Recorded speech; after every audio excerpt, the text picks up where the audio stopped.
تو اس سے بہت سارے لوگوں کی جو ہے نا ہمتیں جو ہے وہ ٹوٹنے لگتی ہیں. تو یہ بڑا امپورٹنٹ ہمارے لیے ہدایت ہے اللہ تعالیٰ کی کہ اللہ پر بھروسہ رکھنا چاہیے. دنیا کے جو بھی کوشش کرنی چاہیے کہ میکسیمم جو بھی دنیا کے وسائل آپ جمع کر سکتے ہوں اور استعمال کر سکتے ہیں ان کو جمع اور استعمال کرنا چاہیے. لیکن اس کا مطلب یہ نہیں ہے کہ اگر وسائل موجود نہ ہوں یا کم موجود ہوں تو ہم جو ہے وہ اپنی ذمہ داری سے پہلو تہی کریں. ذمہ داری سے پہلو تہی کرنے کا کوئی موقع موجود نہیں ہے. پھر اللہ تعالیٰ فرماتے ہیں کہ یاد کرو جب تم مومنوں سے کہہ رہے تھے کیا تمہارے لیے یہ بات کافی نہیں کہ اللہ 3000 فرشتے اتار کر تمہاری مدد کرے. بے شک اگر تم صبر کرو اور خدا سے ڈرتے ہوئے کام کرو تو جس آن دشمن تمہارے اوپر چڑھ آئیں گے اسی آن تمہارا رب 3000 نہیں 5000 صاحب نشان فرشتوں سے تمہاری مدد کرے گا. اس موضوع پر بھی ہم پہلے جو ہے نا اس نقطے پر تفصیلی بات چیت کر چکے ہیں کہ اس وقت جو ہے وہ جو پہلے ہم جس پر ڈسکس کر کے آئے ہیں کہ اللہ تعالیٰ نے فرمایا کہ اگر یہ تمہارا مقابلہ نہیں کر سکے یہ اگر مقابلے پر آئیں گے تو بھاگ جائیں گے مقابلے سے. تو اس میں ہم نے یہ ڈسکس کیا تھا کہ وہ اس وقت کی صورتحال ہے کہ جب مسلمان جو ہے وہ اپنے اسٹینڈرڈ پر اپنے ایمان کا جو اصل جو اسٹینڈرڈ ہے تقویٰ کا جو اسٹینڈرڈ ہے اس پر موجود ہوں اور اسی لیول کی جد و جہد کر رہے ہیں جس لیول کی جد و جہد کا اللہ تعالیٰ نے حکم دیا ہے تب وہ چیز پوری ہوگی. یہ والی جو کنڈیشن ہے یہ بھی اسی صورت میں پوری ہوگی کہ اگر ہم اپنی ذمہ داری پوری کریں اپنی ایفرٹ پوری لگا دیں تو پھر ڈرنا نہیں چاہیے. اللہ تعالیٰ نے واضح طور پر فرمایا کہ اللہ پر بھروسہ کرو گے تو پھر اللہ کے وہ فرشتے جو کسی کو نظر نہیں آتے ہیں اللہ تعالیٰ ان کو بھیج کر جو ہے وہ ہماری مدد کرے گا انشاءاللہ. اور اللہ تعالیٰ نے فرما دیا کہ اللہ نے تمہیں اس لیے بتا دی یہ بات کہ تم خوش ہو جاؤ اور تمہارے دل مطمئن ہو جائیں. فتح و نصرت جو کچھ بھی ہے اللہ کی طرف سے ہے جو بڑی قوت والا اور دانا و بینا ہے اور یہ مدد وہ تمہیں اس لیے دے گا تاکہ کفر کی راہ چلنے والوں کا ایک بازو کاٹ دے یا ان کو ایسی ذلیل شکست دے کہ وہ نامرادی کے ساتھ پسپا ہو جائیں. اے پیغمبر صلی اللہ علیہ وسلم فیصلے کے اختیارات میں تمہارا کوئی حصہ نہیں. اللہ کو اختیار ہے چاہے انہیں معاف کرے چاہے سزا دے کیونکہ وہ ظالم ہے. زمین اور آسمانوں میں جو کچھ ہے اس کا مالک اللہ ہے جس کو چاہے بخش دے اور جس کو چاہے عذاب دے وہ معاف کرنے والا اور رحیم ہے. یہ جو نقطہ آیا ہے کہ فیصلے کے اختیار میں تمہارا کوئی حصہ نہیں ہے اس پر کوئی بھائی کوئی بات کرنا چاہیں اس کی انڈرسٹینڈنگ کے لیے کوئی بھائی اس کو جو ہے بیان کرنا چاہیں.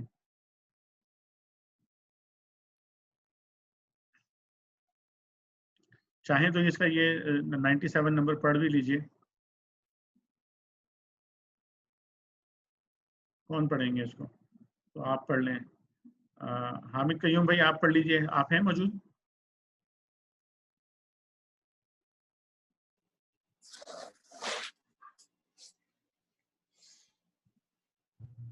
جی السلام علیکم. وعلیکم السلام ورحمۃ اللہ وبرکاتہ. یہ 97 جو ہے نا یہ جو ابھی آیت جو میں نے پڑھی ہے اس کی تشریح یہاں پہ موجود ہے. الرحمن الرحیم.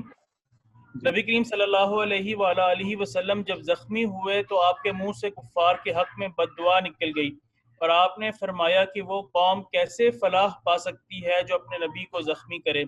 یہ آیات اسی کے جواب میں ارشاد ہوئی ہیں. اب آپ یہ آیت پڑھ لیں یہاں سے لے کے اے پیغمبر سے لے کر رحیم ہے تک.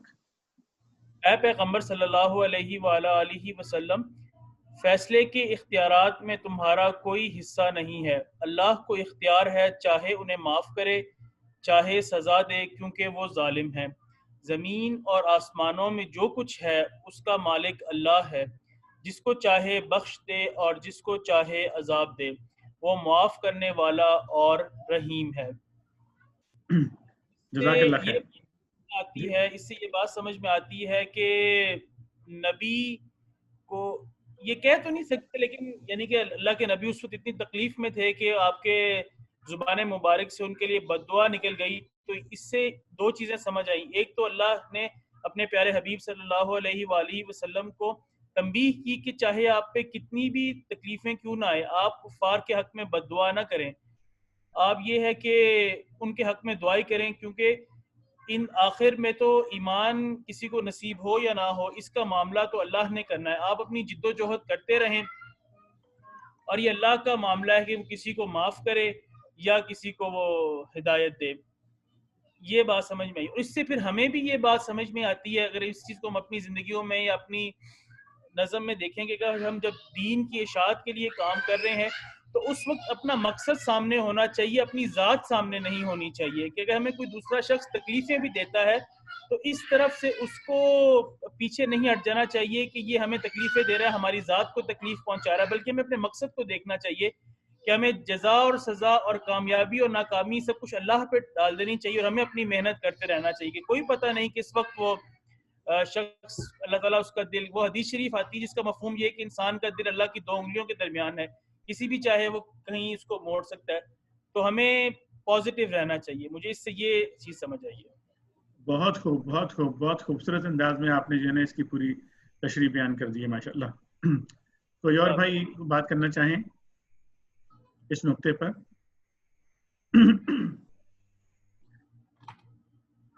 ورنہ پھر میں سجاد بھائی سے درخواست کروں گا کہ جو اگلا رکوع ہے اس کی تلاوت اور ترجمہ سجاد بھائی کریں گے، لیکن اس سے پہلے اگر کوئی بھائی کوئی نقطے پر بات کرنا چاہیں تو کر سکتے ہیں.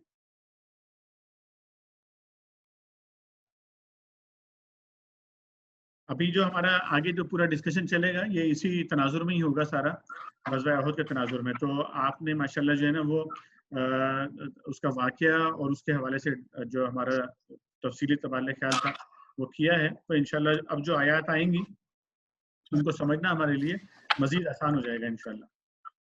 میں سجاد بھائی سے درخواست کروں گا کہ آپ جو ہے اگلا جو رکوع ہے اس کی تلاوت فرمائیے.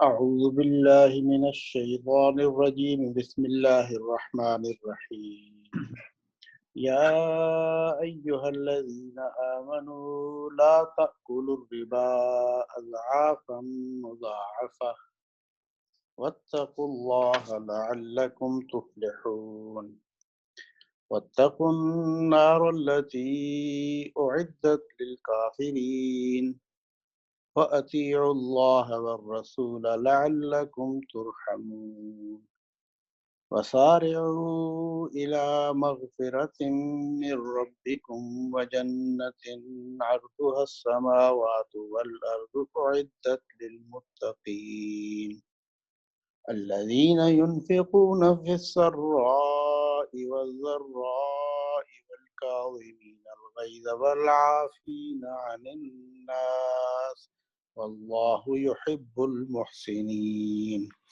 والذين إذا فعلوا فاحشة أو ظلموا أنفسهم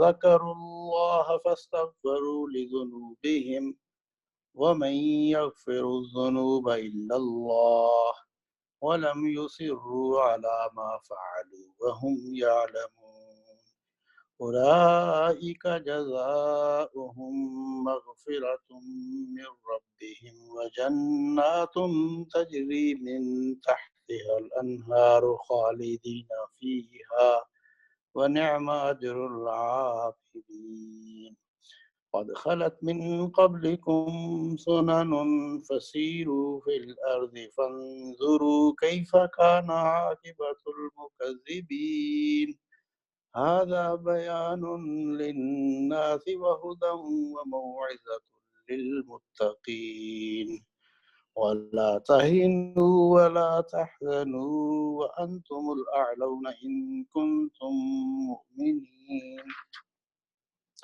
إن يمسسكم قرح فقد مس القوم قرح مثله وتلك الأيام نداولها بين الناس وليعلم الله الذين آمنوا ويتخذ منكم شهداء والله لا يحب الظالمين وليمحص الله الذين آمنوا ويمحق الكافرين أم حسبتم أن تدخلوا الجنة ولما يعلم الله الذين جاهدوا منكم ويعلم الصابرين ولقد كنتم تمنون الموت من قبل أن تلقوه فقد رأيتموه وأنتم تنظرون.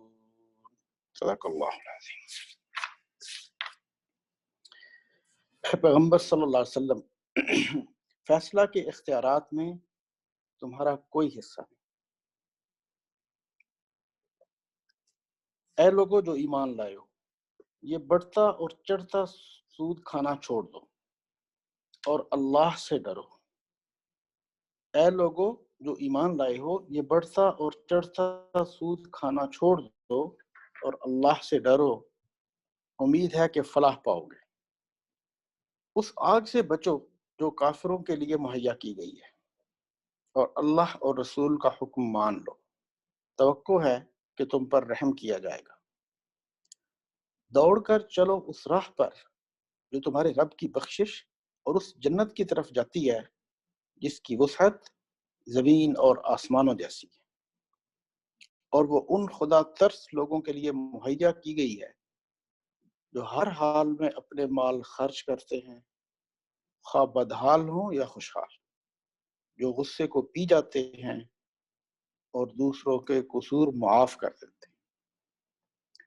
ایسے لوگ اللہ کو بہت پسند ہیں، اور جن کا حال یہ ہے کہ اگر کبھی کوئی فحش کام ان سے سرزد ہو جاتا ہے یا کسی گناہ کا ارتکاب کر کے وہ اپنے اوپر ظلم کر بیٹھتے ہیں تو معاً اللہ انہیں یاد آ جاتا ہے اور اس سے وہ اپنے قصوروں کی معافی چاہتے ہیں، کیونکہ اللہ کے سوا اور کون ہے جو گناہ معاف کر سکتا. اور وہ دیدہ و دانستہ اپنے کیے پر اصرار نہیں کرتے.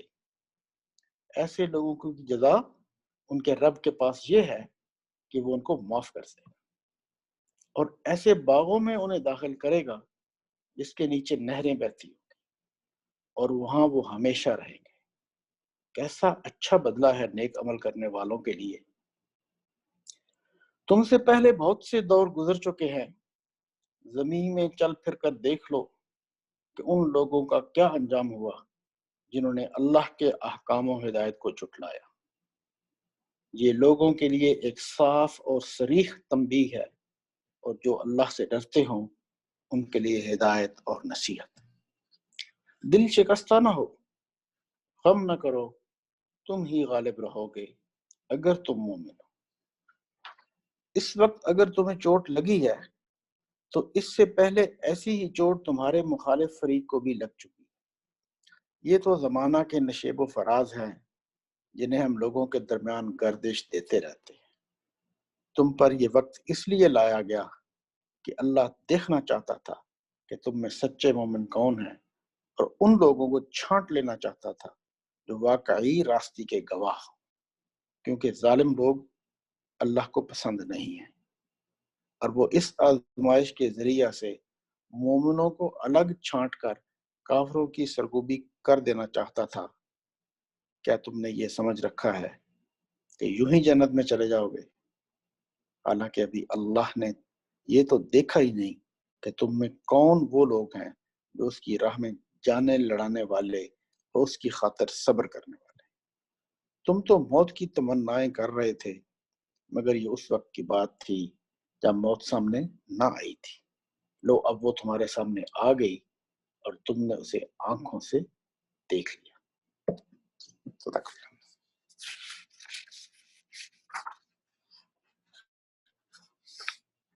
جزاک اللہ خیر سجاد بھائی. یہ انشاءاللہ اب جو ہے اس کا ہم تفہیم القرآن سے مطالعہ کریں گے انشاءاللہ یہاں سے. اور میں آج درخواست کروں گا اپنے ساجد بھائی ہیں، ساجد بھائی آپ شروع کریں گے. جی انشاءاللہ. بسم اللہ الرحمن الرحیم. اے لوگو جو ایمان لائے ہو، یہ بڑھتا اور چڑھتا سود کھانا چھوڑ دو اور اللہ سے ڈرو. حاشیہ نمبر 98. احد کی شکست کا بڑا سبب یہ تھا کہ مسلمان عین کامیابی کے موقع پر مال کی طمع سے مغلوب ہو گئے اور اپنے کام کو تکمیل تک پہنچانے کے بجائے غنیمت لوٹنے میں لگ گئے. اس لیے حکیم مطلق نے اس حالت کی اصلاح کے لیے زرپرستی کے سرچشمے پر بند باندھنا ضروری سمجھا اور حکم دیا کہ سود خواری سے باز آؤ، جس میں آدمی رات دن اپنے نفع کے بڑھنے اور چڑھنے کا حساب لگاتا رہتا ہے، اور جس کی وجہ سے آدمی کے اندر روپے کی حرص بہت بڑھتی چلی جاتی ہے۔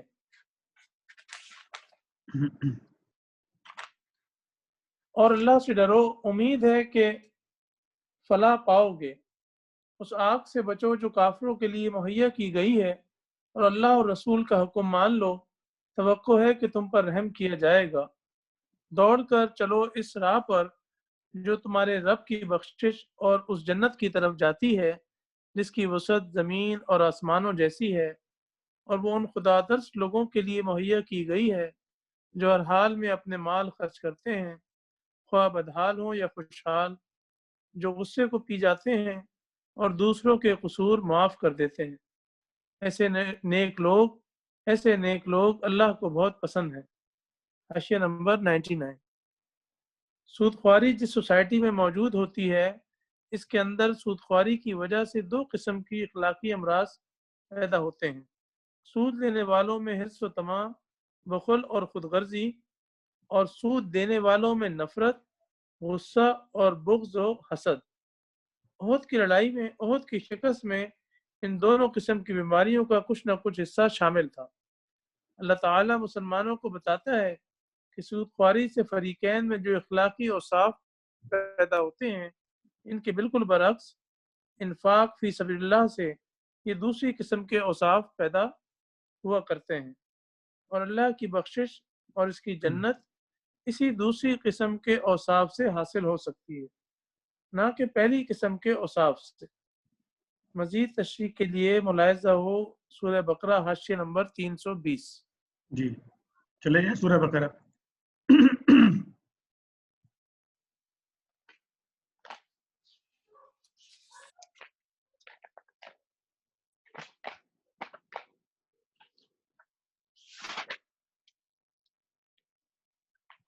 حاشیہ نمبر 320 سورہ بقرہ۔ اس آیت میں ایک ایسی صداقت بیان کی گئی ہے جو اخلاقی و روحانی حیثیت سے بھی سراسر حق ہے، اور معاشی و تمدنی حیثیت سے بھی۔ اگرچہ بظاہر سود سے دولت بڑھتی نظر آتی ہے اور صدقات سے گھٹتی ہوئی محسوس ہوتی ہے، لیکن در حقیقت معاملہ اس کے برعکس ہے۔ خدا کا قانون فطرت یہی ہے کہ سود اخلاقی و روحانی اور معاشی و تمدنی ترقی میں نہ صرف مانع ہوتا ہے بلکہ تنزل کا ذریعہ بنتا ہے، اور اس کے برعکس صدقات سے، جن میں قرض حسن بھی شامل ہے، اخلاق و روحانیت اور تمدن و معیشت ہر چیز کو نشوونما نصیب ہوتا ہے۔